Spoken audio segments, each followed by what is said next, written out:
Hello everyone and welcome to Sinful Gaming. I hope you're all doing well, I hope you're all staying safe, and most of all, I hope you're all fighting that war against the Grey. Today's video, we're going to talk about the future of Warhammer Age of Sigmar. Now, for those who haven't seen it, there is an Age of Sigmar roadmap that's been put out, and we will put a link to that right up above the video for you to go have a check out. But we will be talking about that again in this video. But we want to talk about, I guess, what does the future hold for Warhammer Age of Sigmar in terms of what army releases we are potentially likely to see, and what we would like to see from each of those releases if they should come to pass. Now, it is known that we have 4 battle tomes announced at the start of the year. 2 of them are just coming out for release, the Idoneth Deepkin and the Fyreslayers, and we know that Nighthaunt and Daughters of Kane are on the horizon. Now in this video, we're going to talk about Nighthaunt and Daughters of Kane, a little bit about what we want to see, and then we're going to end the video talking about the other battle tomes that we may see, because we know there are a couple of other battle tomes coming, one for Order and one for Chaos, that we don't know exactly what they are yet, but we've sort of narrowed it down to a couple based on, I guess, assumptions of what we've seen from other things. So with that said, let's get cracking on, and we'll talk about Nighthaunt and Daughters of Kane first. Let's talk about what we want to see from these battle tomes. And so let's start off by talking about Nighthaunt. What do we want to see from Battle Tome Nighthaunt? Now obviously Nighthaunt are one of the armies that is, I guess, lower on the end of the competitive scene, so there's definitely some things we can do to change around with that. Now, I've got 4 key points I want to see changes with Nighthaunt. The first is I'd like more concrete allegiance abilities. I really don't like slot machine allegiance abilities that sometimes work and sometimes don't. The fact that Nighthaunt have this cool rule, when it goes off, it is really cool and really good. The ability to attack in the charge phase and ignore things like all that defense and go before unleash hell and all of that sort of stuff. That's a cool mechanic, however, it is a slot machine. And so maybe we need to work on something where maybe the Nighthaunt get, if they land a charge, they get to always strikes first in the combat phase or something. Change that allegiance ability around, or indeed get rid of it completely and replace it with something else to make it so Nighthaunt have allegiance abilities that work consistently. Now, speaking of allegiance abilities that work consistently, Nighthaunt currently do have an ability where they put -1 bravery out across the board. That, for me, is just not enough in the current meta. With the fact that we've got able to have access to a command ability that can literally turn a unit's battle shock off. There are many ignore battle shock command abilities throughout different armies in the game, and you also have Ossiarch Bone Reapers who are entirely immune to battle shock, and it's not uncommon for other armies to be entirely immune due to certain things as well. I think you need to do more than just a -2 bravery. You need to make mechanics that play around with bravery and the battle shock. Now, when I look at how Nighthaunt maybe should play, and maybe this mechanic works, is maybe it lowers the bravery characteristic, or maybe you can make your opponent have to roll 2d6 if they're in combat with Nighthaunt, and if it rolls over their bravery, they suffer some mortal wounds, or something like that. Very similar to how you would do a Terrorgeist Scream, or something like that. That's how we need to do it. You need to give more Nighthaunt units abilities to hit on bravery issues outside of the actual battle shock phase. Now, speaking of that battle shock phase, though, you can give in addition abilities to affect battle shock on top of this. Such a thing like how the Horrorghast or other particular units can make extra models flee when you fail a battle shock test. This is really cool. But you need to have that first part where Nighthaunt units need to be able to affect bravery and attack the bravery, like a Banshee Scream, more of that across the army, so these bravery mechanic debuffs across the army that you really want to be part of your spooky ghost army work.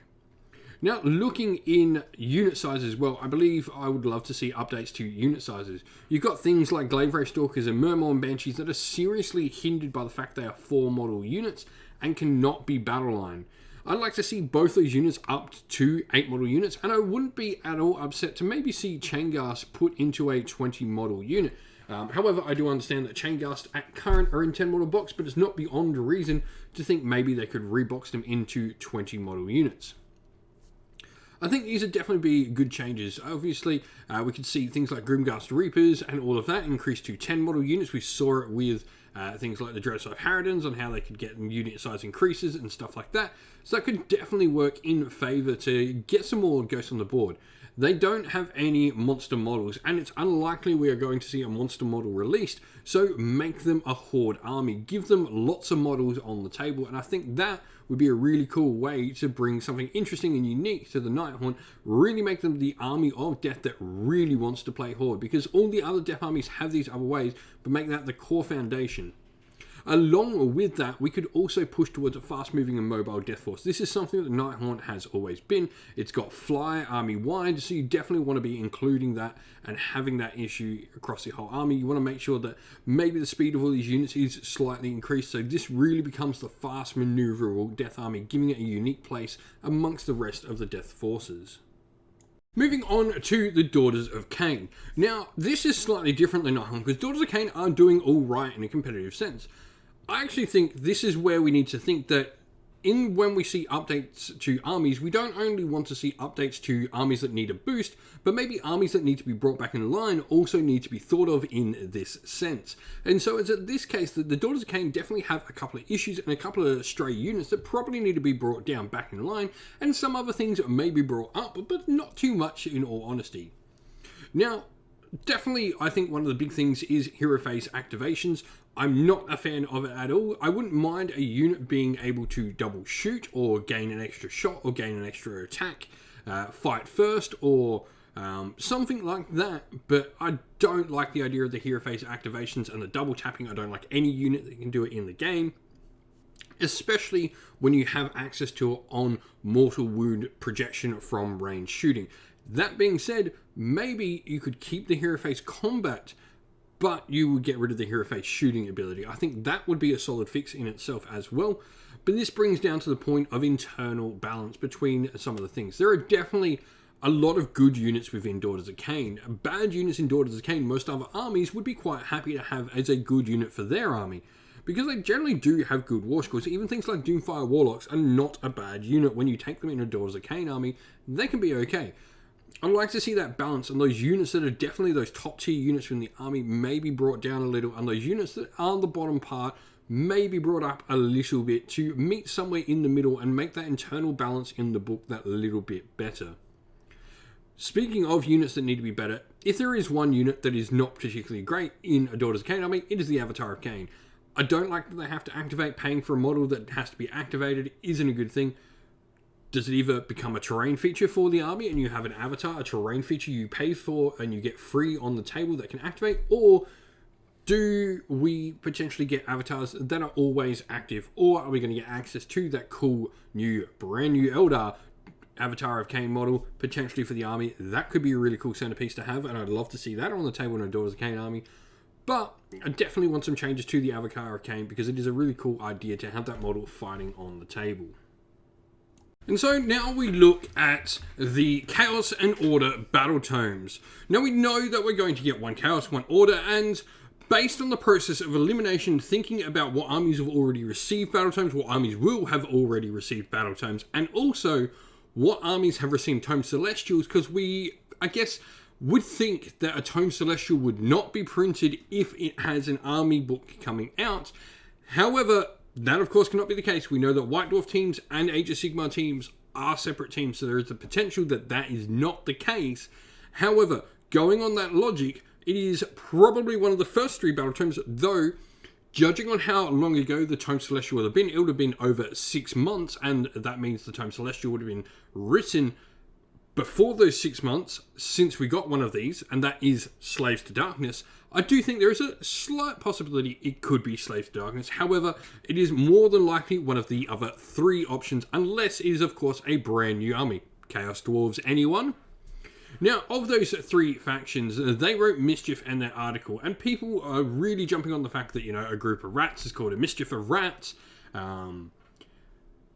That is where people are thinking Skaven, and it definitely has a possibility. I don't see a whole Skaven line refresh coming this year. I don't think we're going to see many line refreshes at all this year, because we're just in that phase of getting books out and getting the armies updated. This happened on 40k for a little bit. Straight after the 9th, they didn't get many releases of many armies, and look at them now. They're now getting Eldar and all that stuff, and armies with more released models now, finally. But I think Skaven is the most likely, and I guess looking at Mischief, Tzeentch sort of do it too. Now, Tzeentch, on the other hand, and Skaven, they would be an army that would probably be getting brought down and hopefully in line. Although, you know, GW aren't always good at doing that thing, so it's always interesting to see what happens that an army is doing rather well. Though not as well as it used to be doing, that is said, but probably when they wrote the book, this was an army that was doing really well. Was maybe Disciples of Tzeentch. Hedonites and Slaanesh, just based on the word of the use Mischief, is probably the least likely of the three, and also it had a battle tome recently. However, with our Lumineth issue the other year, we know that's not an issue and not something they think about. They will release a book a year later. I mean, we're getting a Daughters of Kane battle tome soon, so that is that. And Daughters of Kane came out alongside Hedonites of Slaanesh, so it's not beyond the realms of possibility that it is a Hedonites book, upping the army and maybe actually making it a competitive force.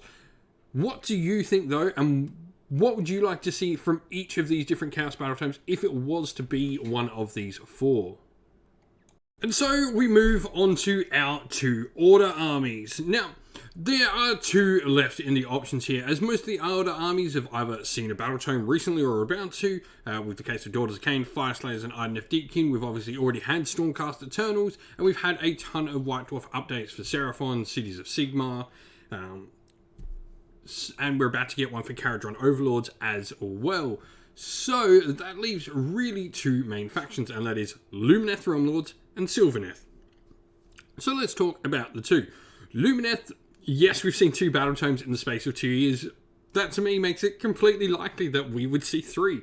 I don't think this is beyond the realm of possibility to see another Lumineth Realm Lords book come out. However, I doubt we're going to see miniatures, so that's why I perhaps have the idea that maybe we won't see a Lumineth book, because I think another Lumineth book would definitely herald another opening of one of the different aspects of them. We'd probably see the River or the Zenith Temple added to the army with a new book. So that is the reason I do not think we would see Lumineth, and that leaves Sylvaneth, which I'm a little bit sad about, because if we're going to see a Sylvaneth update, I want to see a Kernothi line added to the army. And with a new Sylvaneth book coming this year, I doubt that's a thing. However, mid-year does normally see an army, so maybe we could see a Sylvaneth army released with a Kernothi line. That would be my dream come true. But even a update for Sylvaneth would be really great. I'd love to see some updates to how the trees work, how the army can affect the terrain on the table. This should be an army that definitely affects terrain across the army wide on the table. So, love to see that. What do you want to see out of these two battle tomes, though? Let us know in the comments below. And what do you think of all of this? What do you want to see from all of this coming in the future of Warhammer Age of Sigmar? Let us know down in the comments below. Well, that's the end of the video. Thank you all for watching. We hope you enjoyed it. If you did, please don't forget to leave a like and subscribe to the channel. And while you're at it, drop us a comment down below and let us know what you enjoyed about the video. If you'd like to come chat more with me and other members of our fine little community here at Untitled Gaming, you can do so by joining our Discord server, which is linked down in the video's description. Lastly, if you'd like to help support the channel and get your name up on the screen like all these fantastic people do, you can do so by supporting us either on Patreon or YouTube members. As a special thanks to all our Patreon and YouTube members, we'd love to give them a shout out. So a shout out to our Patreons: Christian Weir, James Soren, Greenskins Gaming, AJC, Kenny Lowell, Outer and Shot First, Andrew Bowen, Nathan Fee, The Rising Ape, Cure Dynamic, Agu, Anthony B, Anton Nilsson, JJ Austrian, Average Wargamer, Domir, Mark Harvey, James Cater, and Dynet226. And a shout out to our YouTube members: Green Roots Gaming, Kenton Young, Chris Wallace, Ronya, Vinny, Lock Lorick, The Johnny84, David Ellsworth, Revenar, Wolfric Nick, Broken Shelf, Adriana Edwards, and Sean Scott. A special thanks as well to Lady Witchfox Art, who does all the amazing artwork for our channel, and to Xmorphic, who does all the amazing background work for our channel's Discord server as well.